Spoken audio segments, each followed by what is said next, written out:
Hello world! Reba, Darcy here, and Patricia O'Connor, her mysterious little grubby. Patricia O'Connor here.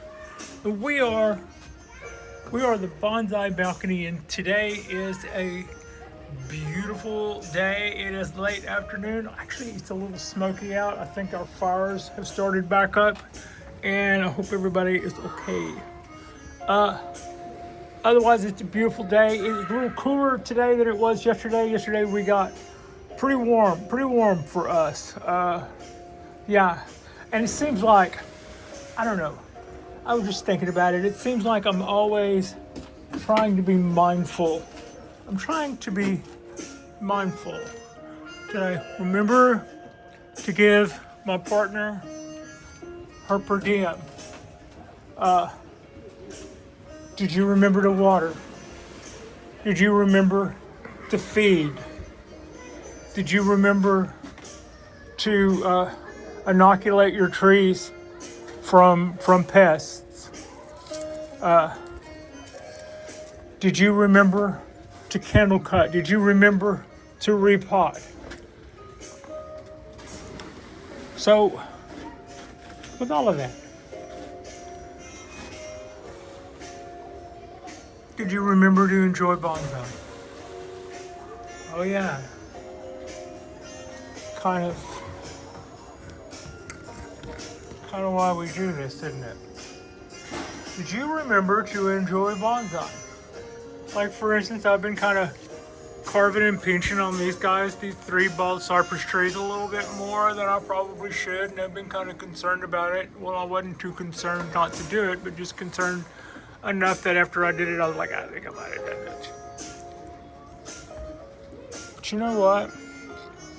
Here's a good moment to just step back and look at those 3 babies right there in front of me, and there are 4 tops between them, and go, you know what?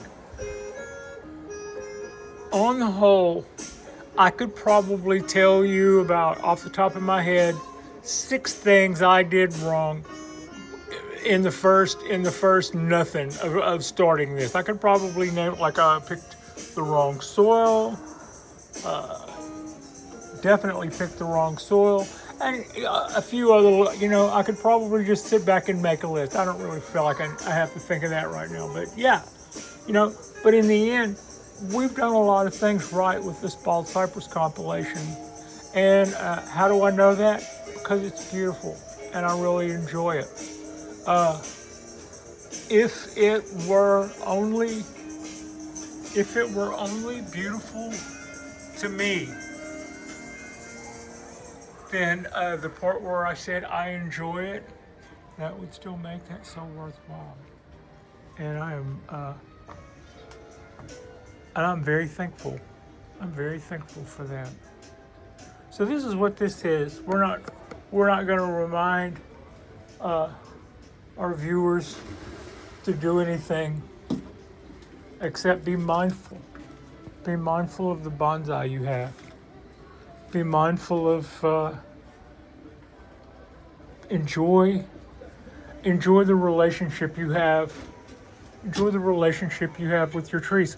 This tree and I have been at odds for a couple years, and I don't mean to say that we're at odds like some rowdy neighbor that I'm not getting along with. It's just that I would do things to try to facilitate it, and it would do things to counteract that would not facilitate what I thought we were doing. And it's been a little back and forth like that. At one point I had 2 tops going. At one point I had multiple tops going. At one point I had nothing but maybe 3 huge club branches and not enough else to build a tree out of, but none of the branches I had I wanted to keep. And this year marks a year, and the first time in about 3, maybe 4, maybe even, that this is a tree that I can stop and look at and appreciate for a second. It's not the thing that I'm going to walk through here and pan the camera away from. Yeah.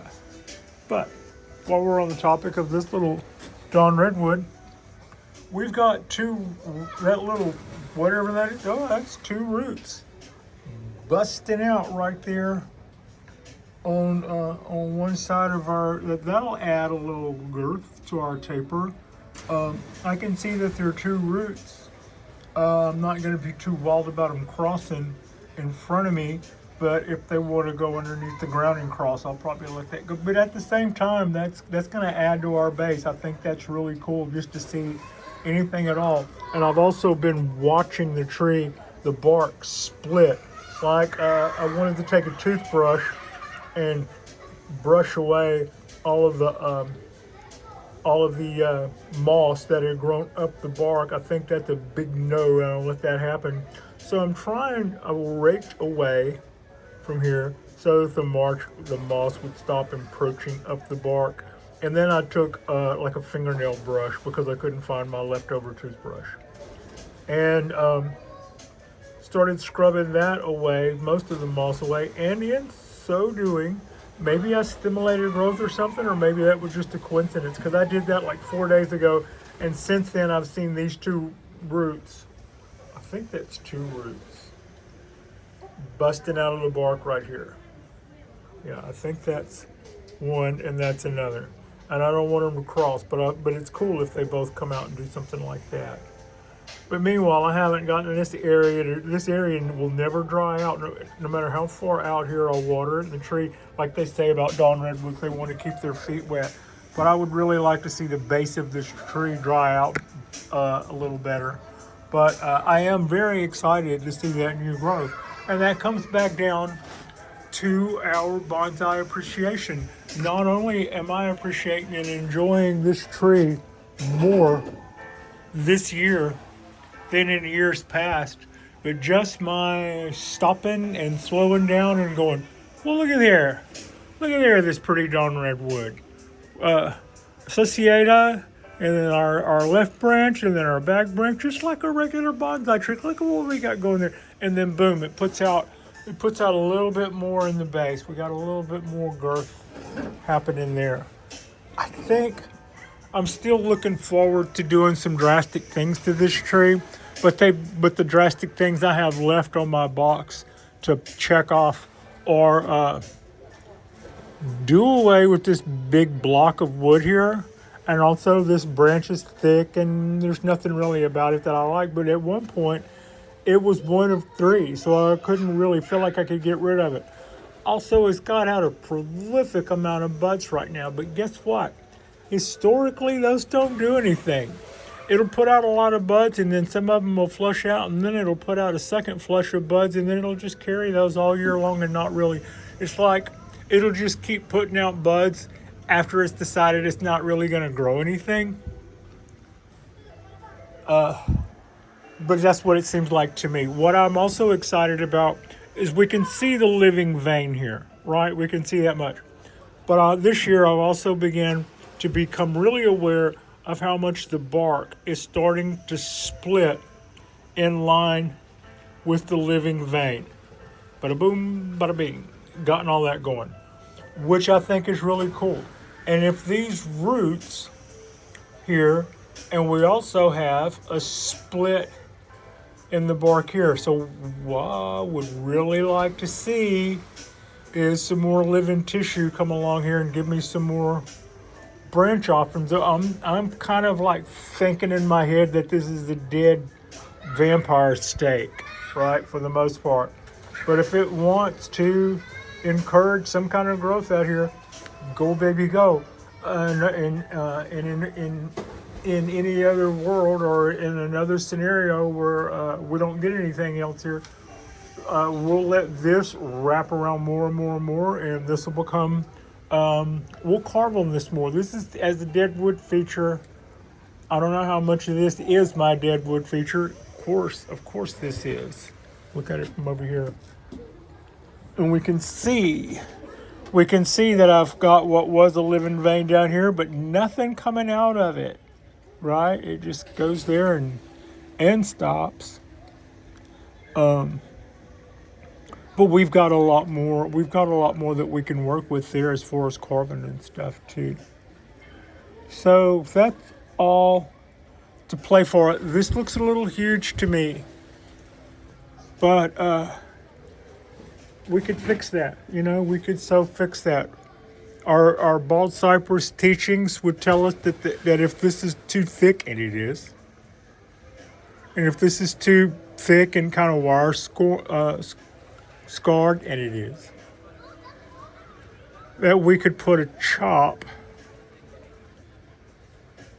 right here, and then turn this upside, and that would be our new leader in town. And, let's see, July. Yeah, I could probably get away with that too. Maybe we'll do that. I don't have a whole lot of time to think about that. Mid-August, I would say don't do that. Because that branch probably won't survive the winter and you'd be killing the top of the tree. Because it hasn't totally, it's just starting to change colors and liquefy off, saying that it's going to be a permanent branch. Not a permanent branch. Kind of get what I'm going. Not a permanent branch. It's just all little fluffy little stuff.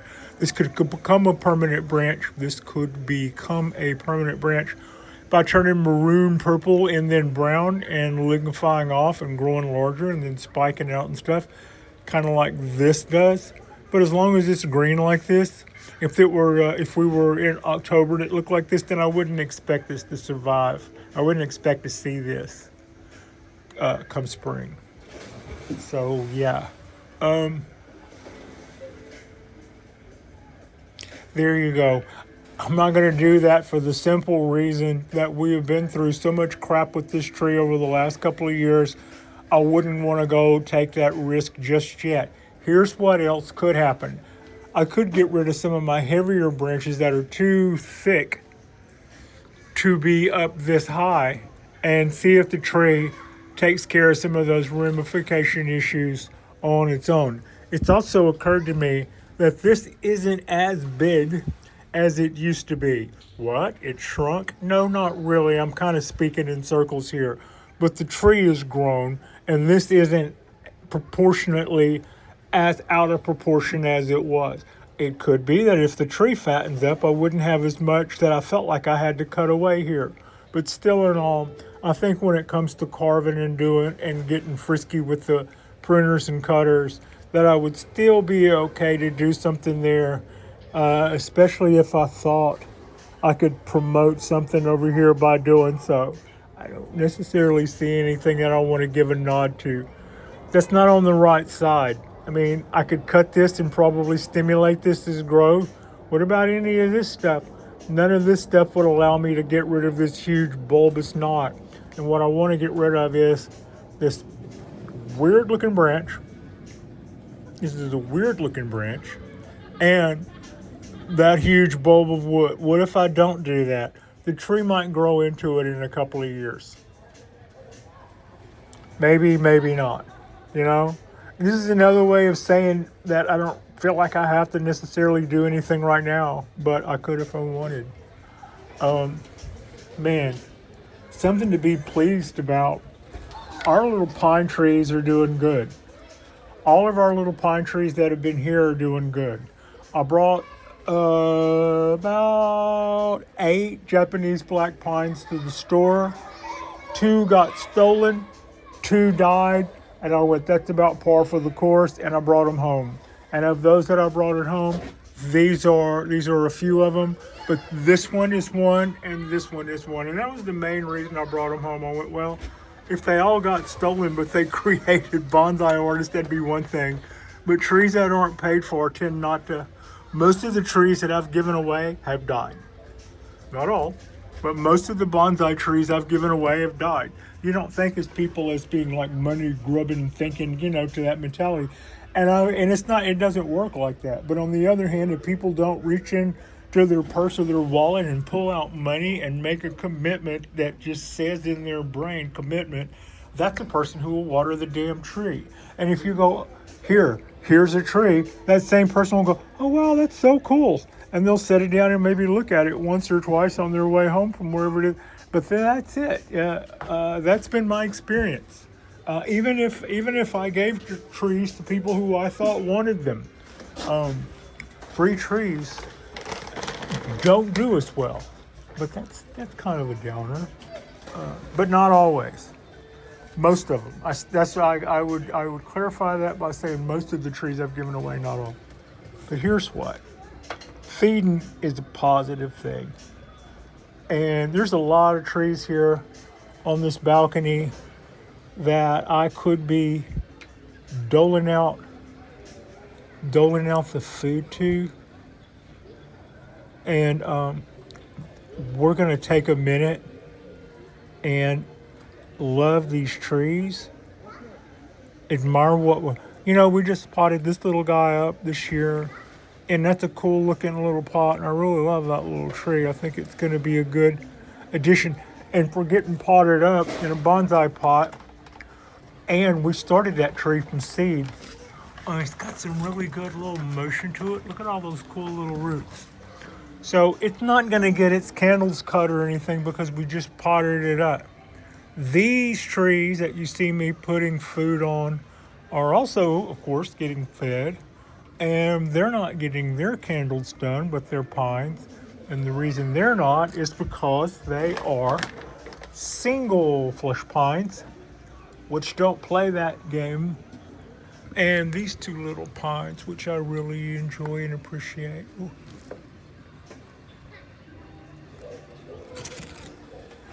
Our little twins, boom, boom. They're looking good. We're not gonna do any candle cutting on these guys because we just potted these guys up this year also. So they get a pass. They get a free pass on that. That guy got his candles done, so we don't do feeding on it.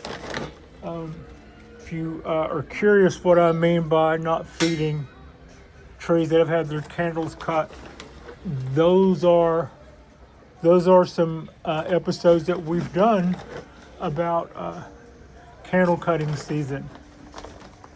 So I'm happy with the development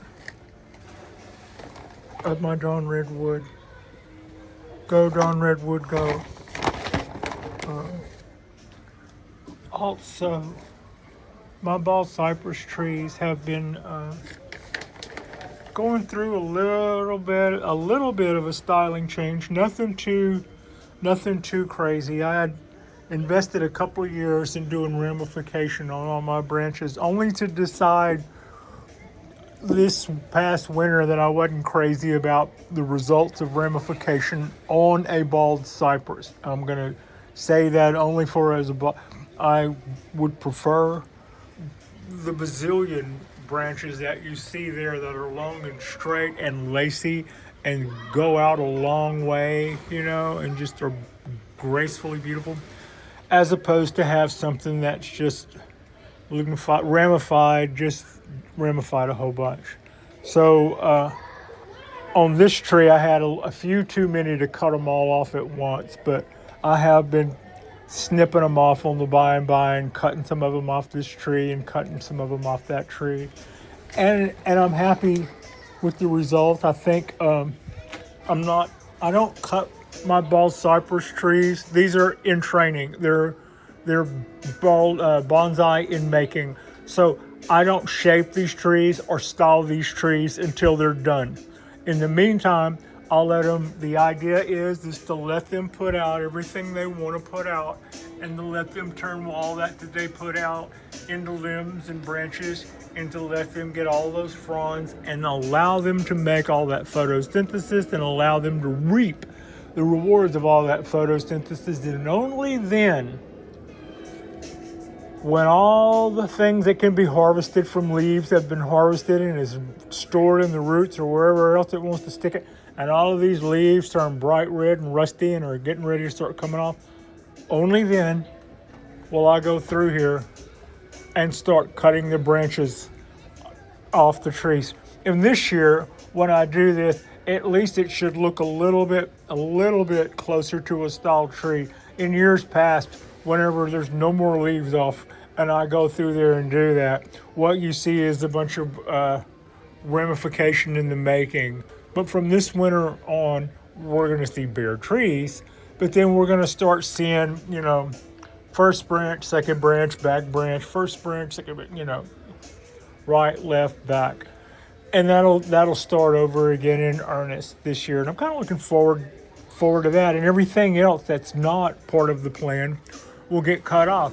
But also remembering that we're years ahead of the plan. So then spring comes around and the tree starts budding out, and all three of them are going to be prolific, and they're going to put out hundreds of shoots, and the 15 on each tree that I will have selected will play no part in the tree's decision making as to what it wants to do, and we're going to be just fine with that until the following winter, when all of that stuff has finally, all the leaves have fallen off, and then we'll have a beauty contest again. Did any of the branches that it made this year, were they in a better selection than the ones that I decided we could keep last year? If so, then this year's branch wins. Otherwise, last year's branch wins.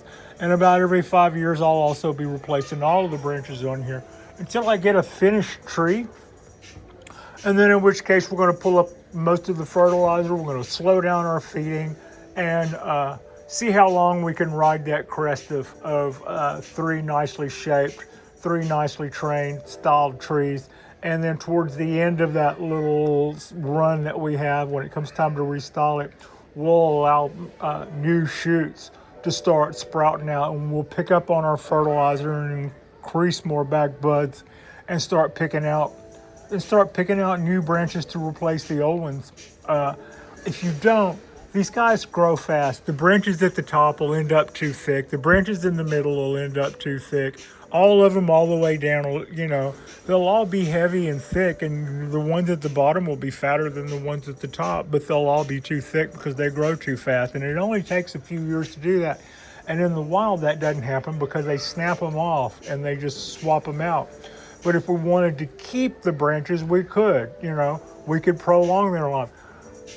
I'm not crazy about the look when I've seen that. I've seen people ramify these things out to where they've just absolutely been bonsai 101, just like an expert.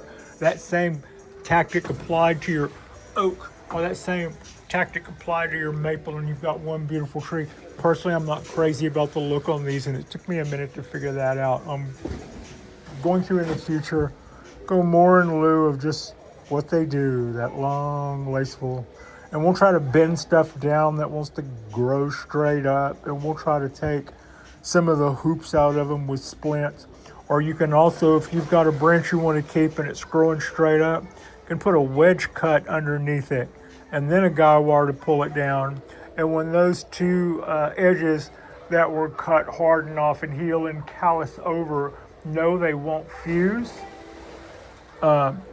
But it will stay in that position for, it's more likely to stay in that position for life. Otherwise, whenever you wire branches, guy wire branches on ball cypress and stuff, they kind of start working their way back up whenever they decide they're darn good and ready. That's just, but wow, what a beautiful little tree, and what a pleasure those guys have been to grow. So this is another ponderosa. It is one of,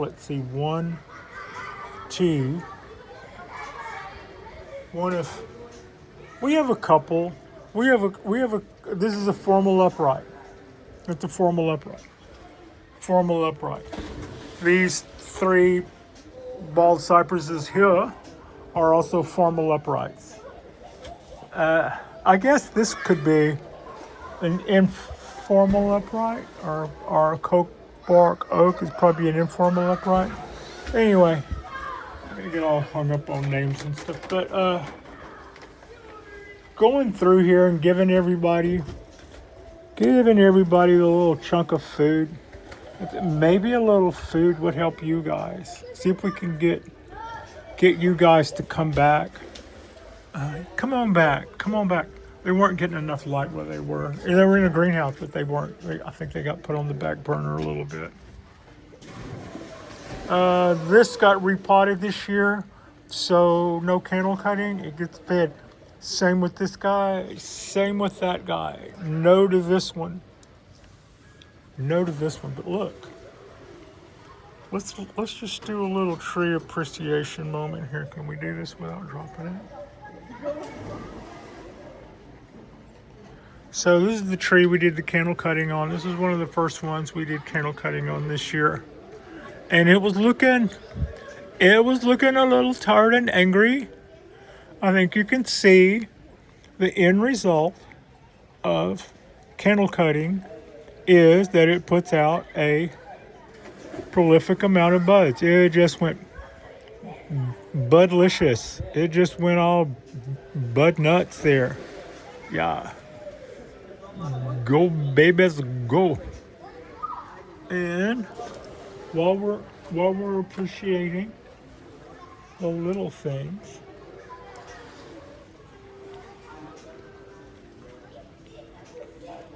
we did a lot of chopping and cutting and caught up for lost time. The tree's dirty. The tree's actually dirty. I put some really fine substrate on the top, and when I watered it from overhead, the splatter just sent that stuff everywhere. So I think I could do a little better. It's dirty. Golly. But anyway, it's also looking really, really good. I had too many buds that had I had let it go last year and just let it go. So this year we had to go through and cut back to where we could see a tree again in here. And I'm really happy with the results. And like the one I just showed you a second ago, it is responding by making buds everywhere. You can just look at all the buds. Look at all the buds. Can I do it? No, I can't do it. I was trying to show you.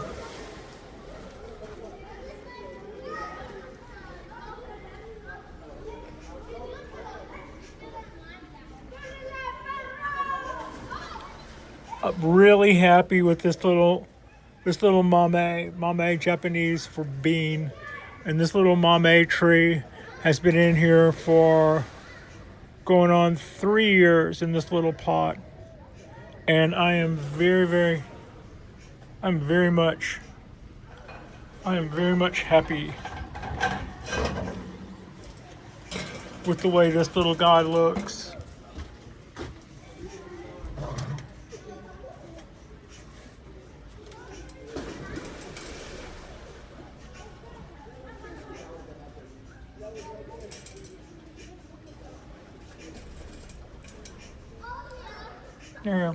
There. Okay, mame, little bean. So yeah, I'm happy with the way these guys are looking, and look how green. The only thing that's not green, the only thing that isn't just as lush as it can possibly be, is this ponderosa that has burn on it from our heat spell last October. But it has responded. It is putting out new buds all over itself and is just flushing out like nobody's business. I'm treating it like a ponderosa that I want to make smaller needles. And the way to do that on a ponderosa pine is pretty much kind of the opposite of what you do with a Japanese black pine. Whereas if I want my needles to get smaller on a Japanese black pine, there's a certain time in the spring where I take up all the fertilizer, and then a little bit, 30 days after I've taken up all the fertilizer, I go through and I cut all the new baby candles, and it produces more. Well, but those more will be smaller, and I'll let those more grow out. And then at the end of the summer, when they've grown as big as they're going to grow, I'll cut that cluster of them back to a pair of two.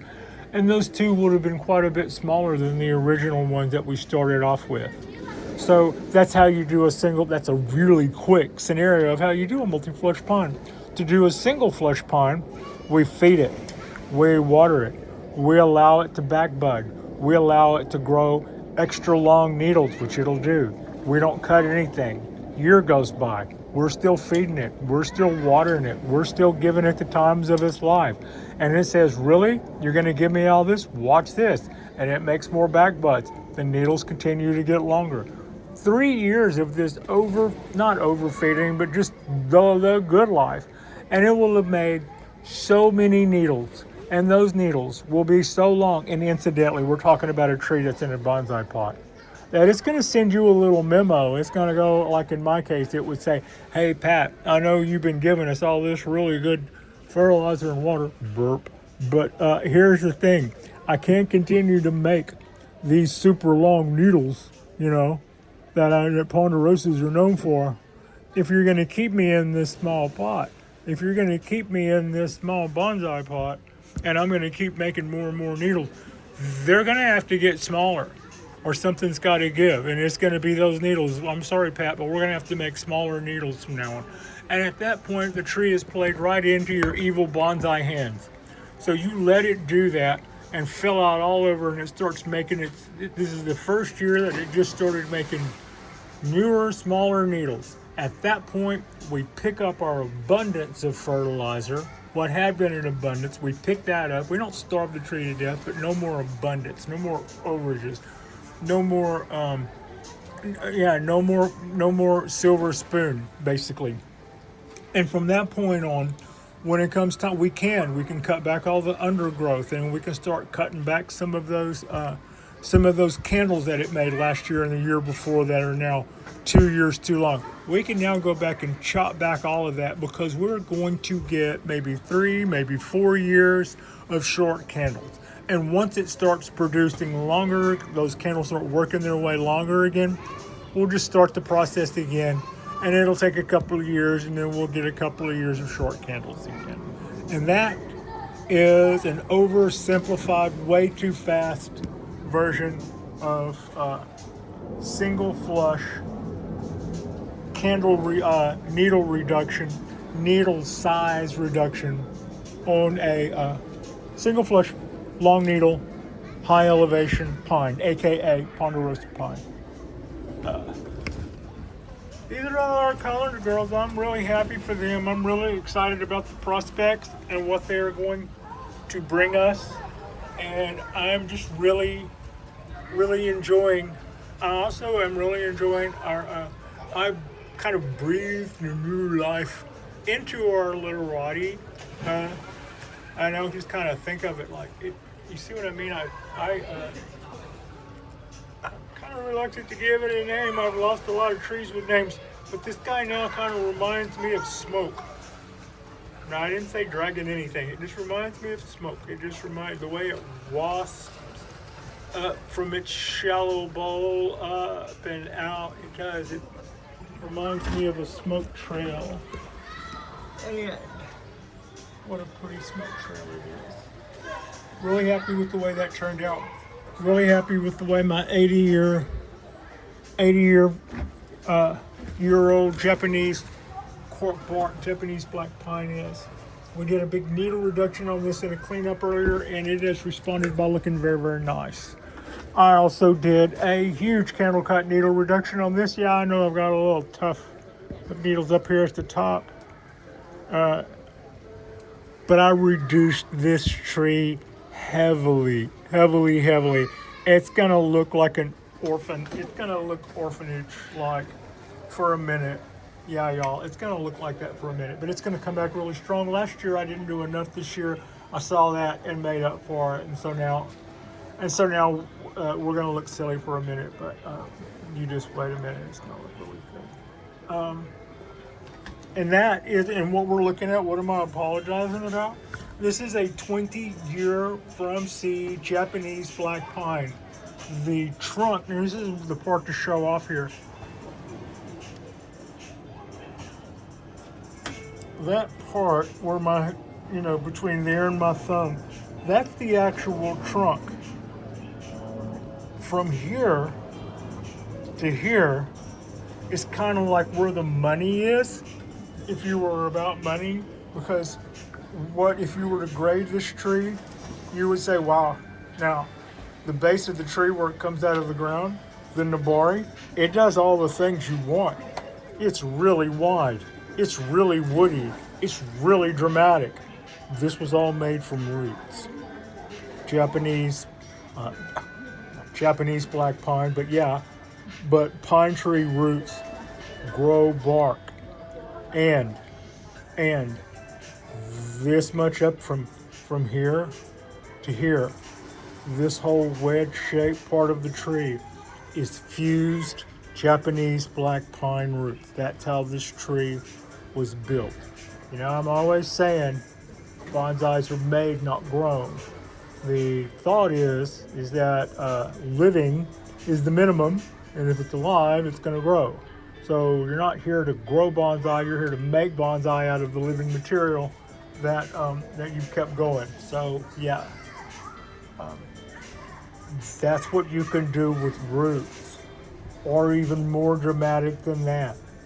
But I guarantee you, at a bonsai show, a Japanese black pine with a base like that is always going to be more desirable than a bonsai tree with a base like this. And we can do that with roots. And that's why we're doing these tubes and these colander girls.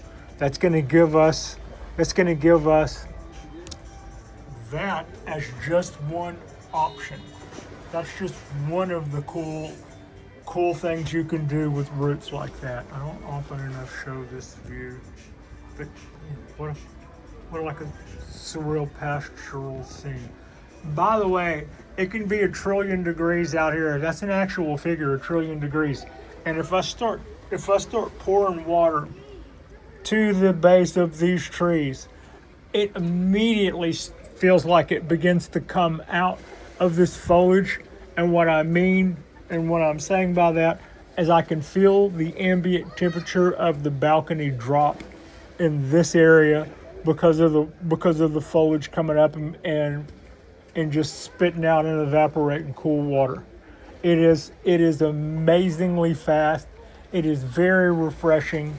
It is just one of the little things that you would have never counted on that is just so super cool about having bald cypress as bonsai.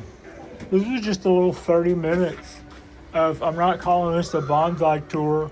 I just kind of going through and feeding guys and telling you how much I love them.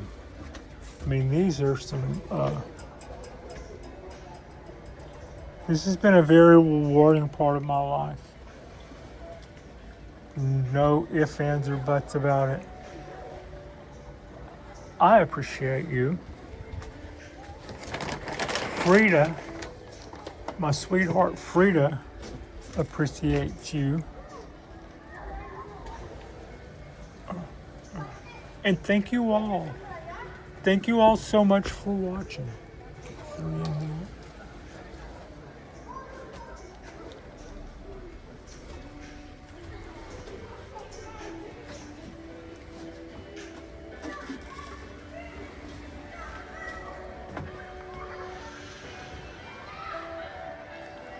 Look at that.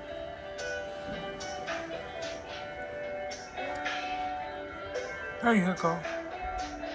I know, it's peanut butter and molasses.